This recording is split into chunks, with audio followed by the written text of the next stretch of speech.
Friends, I am Dr. Surajit Ghosh. Welcome to my channel, Dr. Ghosh Presents.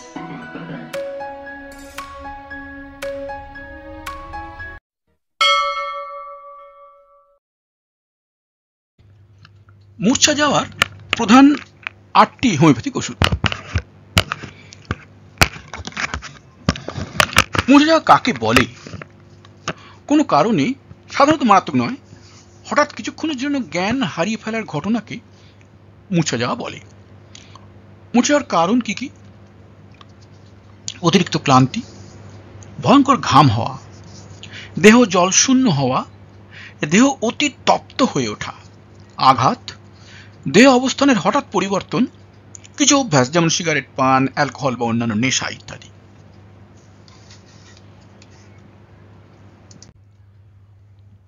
মূর্ছা যাওয়ার সাধারণ চিহ্নলক্ষণ কি কি? মাথায় শূন্যতা বোধ, ঘর্মাক্ত হাতের তালু, বিবমিশা, চোখে অন্ধকার দেখা, মাথা যন্ত্রণা দেখায় অর্থাৎ দর্শনে পরিবর্তন।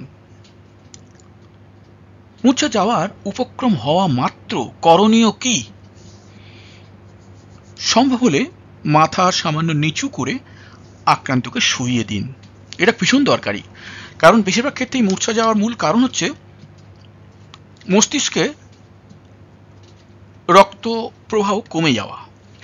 যেই শুইয়ে দিচ্ছেন তখন সঙ্গে সঙ্গে রক্তটা ব্রেনে ভালো পৌঁছবে এবং তার জ্ঞান ফিরে আসবে। এটাই মূল কারণ।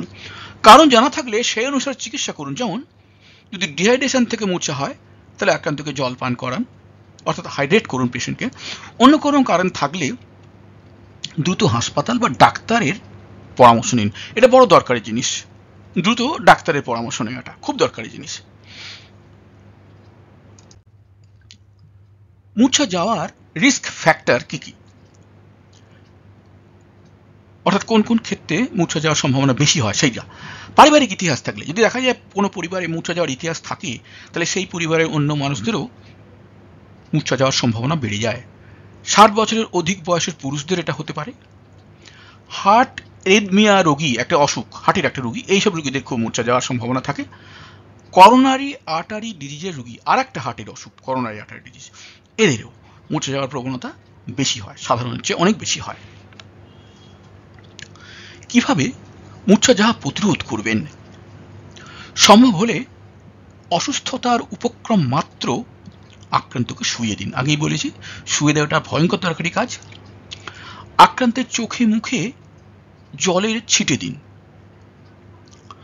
গরম বা গুমোট স্থান এড়িয়ে চলুন।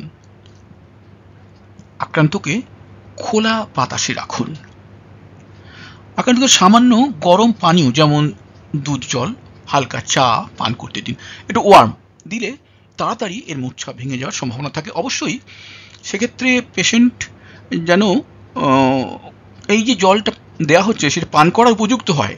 সে যদি সম্পূর্ণ মূর্ছা চলে যায় কমপ্লিটলি, তাহলে কিন্তু করা যাবে না। কারণ একদম পুরো অজ্ঞান যে, তার মুখে যদি জল বা চা হালকা করে ঢুকিয়ে দেওয়া যায় তাতে কিন্তু ভয়ঙ্কর ক্ষতি, সে মারা পর্যন্ত যেতে পারে।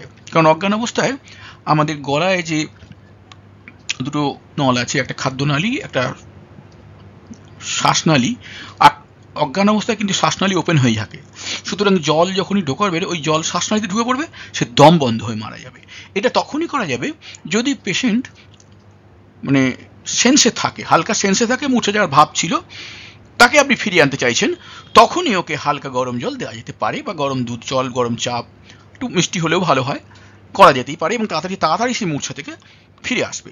মূর্ছা হয়ে গেলে কিন্তু সব একদমই করা যাবে না, একদমই করা যাবে না, কোনো পানীয় ফানীয় দেওয়াই যাবে না। উপরের স্টেপগুলো করা যেতে পারে। হোমিওপ্যাথিক ওষুধ দিয়ে মূর্ছা চিকিৎসা সম্পর্কে আলোচনা। এবার আমরা অ্যাকচুয়ালি আমাদের যেটা লক্ষ্য সেটা যে কোন কোন ওষুধ আমরা কখন কীভাবে দেবো। মূর্ছা অ্যাকোনাইট, হৃৎপিণ্ডের মারাত্মক দপদপানি, মাথায় রক্তচ্ছ্বাস, কানে বাজিং। বাজিং কথাটা একটা ইংরেজি কথা, আর বাংলা খুঁজে পাইনি। বাজিং মানে হচ্ছে নানা ধরনের কানে আওয়াজ হয়, নানা ধরনের কানে আওয়াজ হবে। আক্রান্ত শায়িত অবস্থা থেকে ওঠা মাত্র মূর্ছা যায়। শুয়েছিল উঠে দাঁড়ালো বা বসেছিল উঠে দাঁড়ালো, সঙ্গে সঙ্গে অজ্ঞান হয়ে পড়ে যাচ্ছে। মুখমণ্ডল মৃত মানুষের মতো বিবর্ণ, এইরকম সিমটমগুলো থাকলে অ্যাকোনাইট এখানে ভীষণ কাজ করবে। অ্যাকোনাইট আপনারা জানেন। আর ম্যাজিকের মতো ওষুধ দেয়া মাত্রই পেশেন্ট সোজা হয়ে বসবে উঠে। তবে অবশ্যই একটু লো ডোজ দিতে হবে, 630 এইসব জাতীয় জিনিস দিতে হবে। একটু ঘন ঘন দিলে 2-3 বার পড়লেই ব্যাস পেশেন্ট একদম সোজা হয়ে বসে যাবে, মূর্ছা কেটে যাবে একদম তার। এত ভালো ওষুধ অ্যাকোনাইট।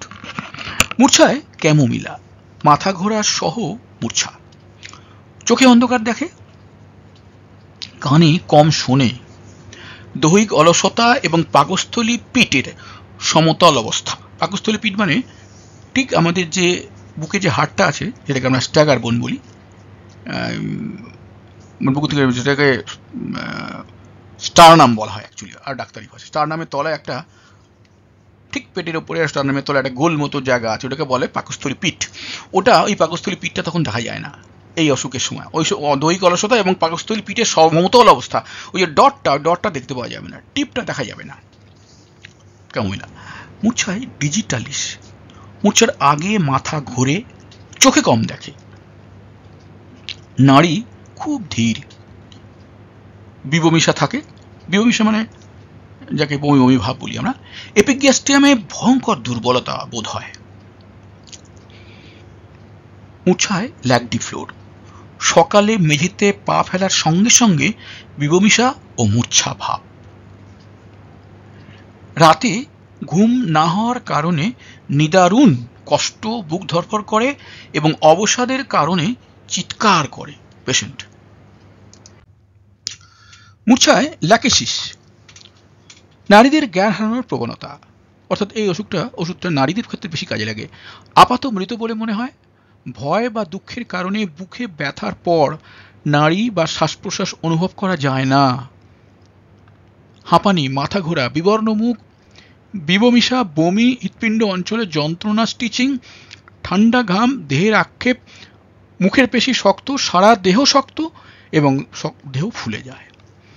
ল্যাকেসিসের সিমটমগুলো ভারী মানে অদ্ভুত এবং অনেক গভীর, ভালো করে পড়লেই বুঝবেন যে কতগুলো সিমটমকে সে কভার করছে।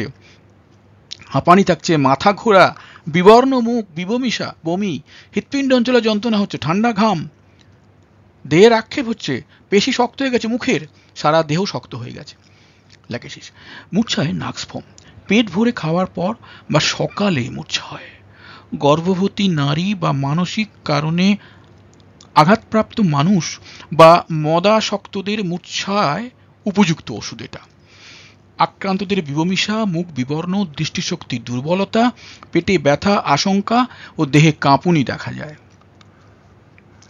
মূর্ছায় ট্যাবিকাম, ঠান্ডা ঘাম ও মুখের মারাত্মক বিবর্ণতা সহ দুর্বলতা ও মূর্ছা দেখা যায়। কখনো কখনো চোখের তারা বড় হয়ে থাকে ও প্রত্যঙ্গ কাঁপে, মন বিভ্রান্ত, মাথা ঘোরা, নাড়ি দুর্বল, ছোট এবং নরম। মূর্ছায় ফসফরিক অ্যাসিড, পেট ভরে খাওয়ার পর মূর্ছা হয়।